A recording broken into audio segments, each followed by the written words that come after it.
In the autumn of 2011, a phenomenon, a grassroots movement that we all know as Occupy Wall Street, became the growing face and voice of America.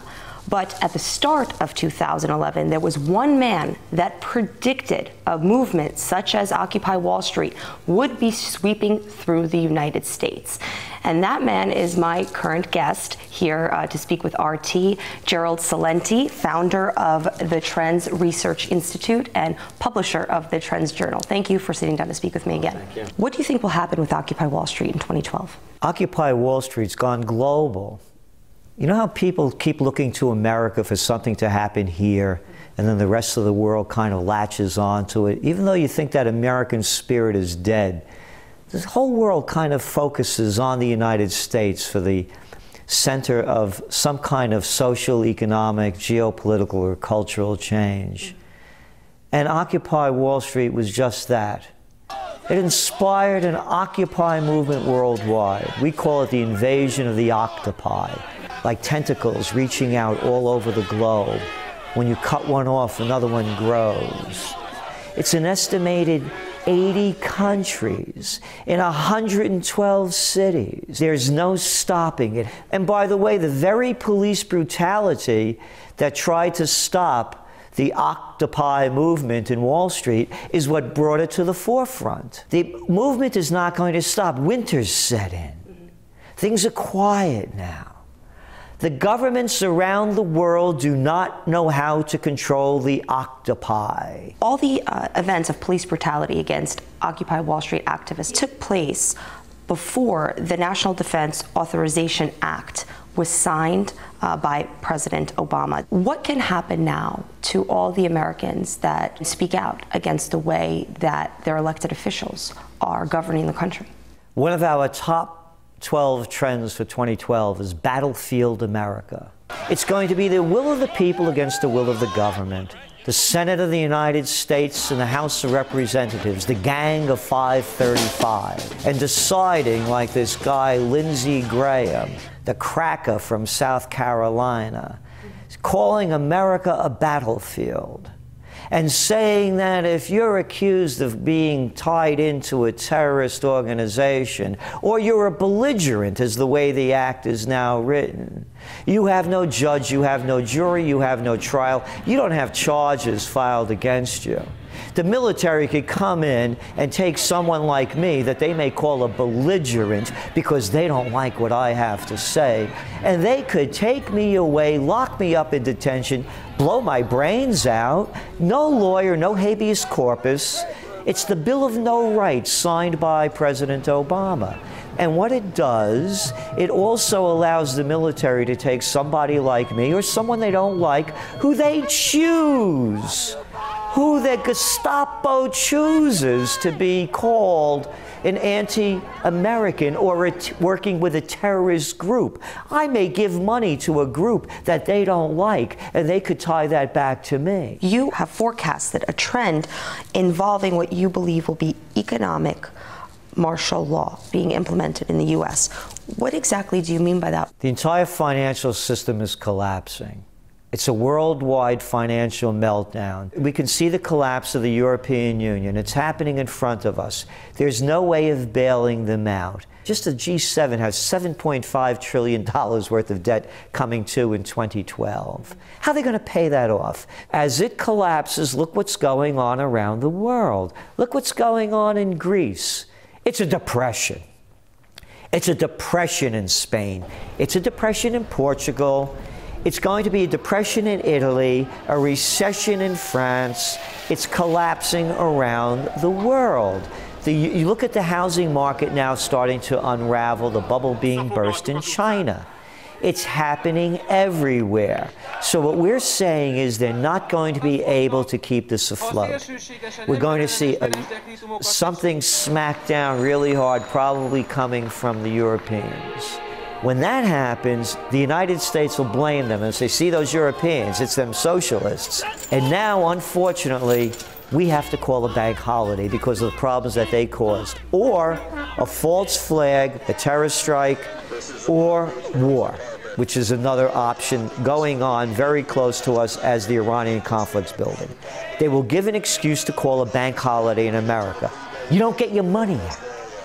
They close down the banks. Go back to 9/11. They closed down Wall Street. If you had certificates of deposit like I did and tried to get them out, I couldn't get them out. That's right, my money was frozen. I had a lot of money. See what happened to people when Argentina called a bank holiday back in 2001, 2002. People that had money in the bank account to buy a house, by the time the bank holiday was over, that money couldn't buy a car. That's right, they devalue the currency. You brought up Iran. What are the major concerns right now when it comes to Iran and the possibility of a war? The United States, again with the National Defense Authorization Act, part of that was that President Obama effectively has declared war against Iran. The latest legislation puts sanctions on foreign companies dealing with Iranian banks. They're effectively putting an embargo on Iran. It's an act of war.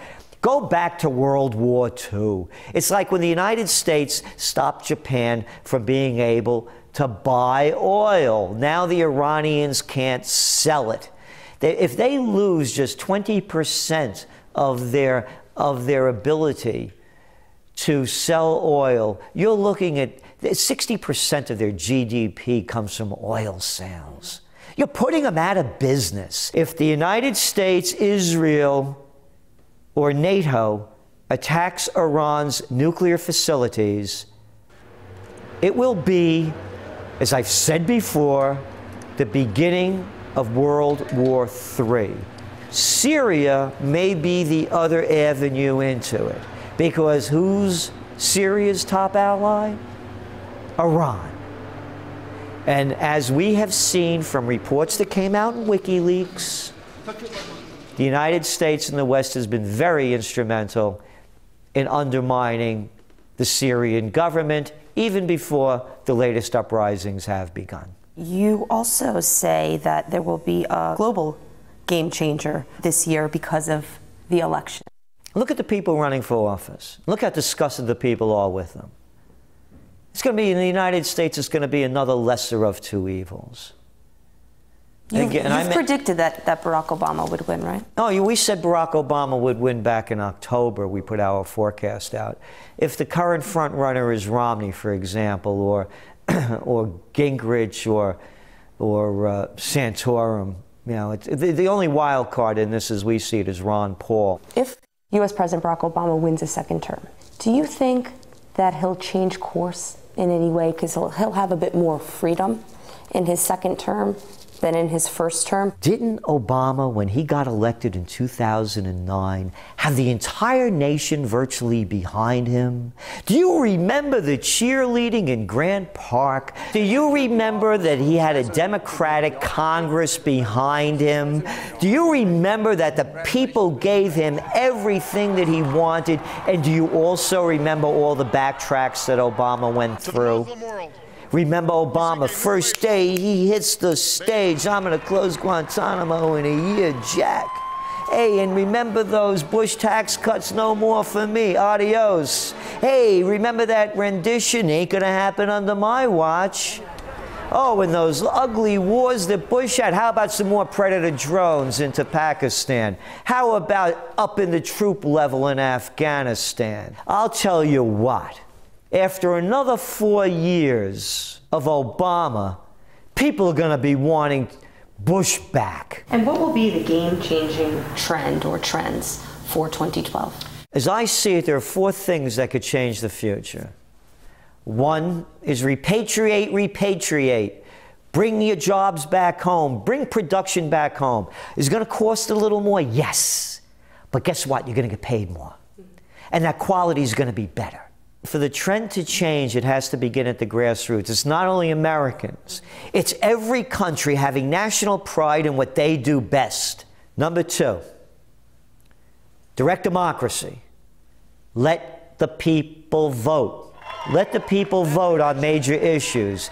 I don't need, as I said, a gang of 535 telling me we have to go to war against Libya, we have to go to war against Iraq. We have to go to war against now Iran? Let the people vote. You want the war on drugs to keep going? Let the people vote. You want to bail out banks? Let the people vote. Right now, as I said, we have politicians telling us how to think, how to eat, what to believe, what not to believe, what to watch, and what not to watch. Number 3, secession. It's too big. The Soviet Union knows this story, and the United States should get the same story in their heads. It can't be run by a central government anymore. You think the Taliban want to invade Vermont? You think they got their eye on Utah? You know, here we are, it's 10 years after 9/11, and they're still putting out that same phony line, that the reason that they want to invade us is because they hate our freedom and liberty. Freedom and liberty? Hey, anybody read the National Defense Authorization Act? Hey, you been felt up at the airport lately? Flying the friendly skies? GPS signal under your car? Cops watching you? Listen, what freedom? What liberty? Now, it has to do with foreign policy. My favorite trend of all of them, going out in style. Put style back into the system. Amid the still ongoing economic hardship and joblessness and unemployment, are there any smart investments? Are there any successful moves to make? Break the chains. Break the chains in every single way you can. You stop going to the chain stores and you start buying local. You start filling the market niche's needs. Where is it going to be the biggest growth was obvious. The whole IT movement is just going to continue to grow. Cybersecurity, right? Cybersecurity is going to be huge because they're going to keep hacking into it, and it's going to be a fight between the government and freedom. So anything having to do with cybersecurity is huge business. The other ones are anything having to do with healthcare. Anything. We're an aging society in the European nations and in America. Anything having to do with healthcare, alternative healthcare particularly. There's plenty of options and plenty of opportunities, but nothing is going to change until the individual changes. And that's the most important aspect to understand. Gerald Celente, thank you very much for your time. Thank you.